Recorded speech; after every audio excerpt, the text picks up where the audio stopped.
अस्सलामु अलैकुम वरहमतुल्लाहि वबरकातुह। उम्मीद है कि मेरे तमाम अहबाब खैर व आफियत से होंगे। मेरे अज़ीज़ों, प्यारे भाइयों, बुज़ुर्गों, देखिए, अगर आप किसी दुश्मन से डरे हुए हैं, किसी का खौफ खाए हुए हैं, कोई दुश्मन आपके बग़ैर किसी जुर्म के, बग़ैर गलती के आपके पीछे पड़ा है, आपसे दुश्मनी कर रहा है, आपको नुकसान पहुंचाना चाहता है,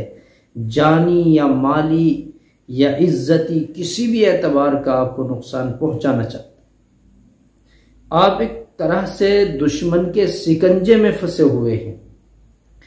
दुश्मन की जकड़न में हैं, आपको हर वक्त डर रहता है, खौफ रहता है कि कहीं दुश्मन मुझे नुकसान ना पहुंचा दे, और वो आपके पीछे पड़ा हुआ है, तो आपको आज के बाद से घबराने की ज़रूरत नहीं है।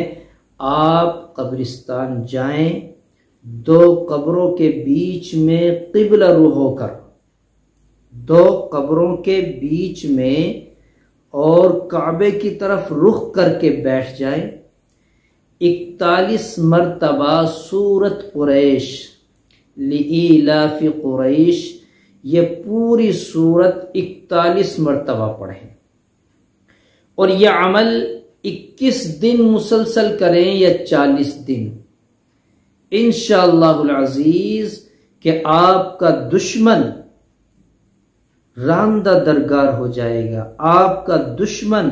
कमजोर पड़ जाएगा, आपके दुश्मन का सिकंजा ढीला पड़ जाएगा, आपका दुश्मन अपने इरादे में नाकाम और नामुराद होगा, और मजीद बरआ यह होगा कि आपसे दुश्मनी तो ख़त्म होगी ही, उसकी नज़रों में आपकी इज्जत और वक़ार भी बढ़ेगा। और इस सूरत के पढ़ने का एक फ़ायदा ये भी होगा कि सूरत लिईलाफ़ि कुरैश आप पढ़ तो दुश्मन से हिफाजत के लिए रहे हैं, लेकिन आपकी रोज़ी में कशाइश, बरकत, रहमतें, वुसअतें भी होंगी इंशाअल्लाह। इस अमल के दो फ़ायदे, पहला मकसद जरूर भी जरूर पूरा होकर रहेगा, दूसरा मकसद आपको अल्लाह माल दौलत में इजाफा फरमा कर रहेगा,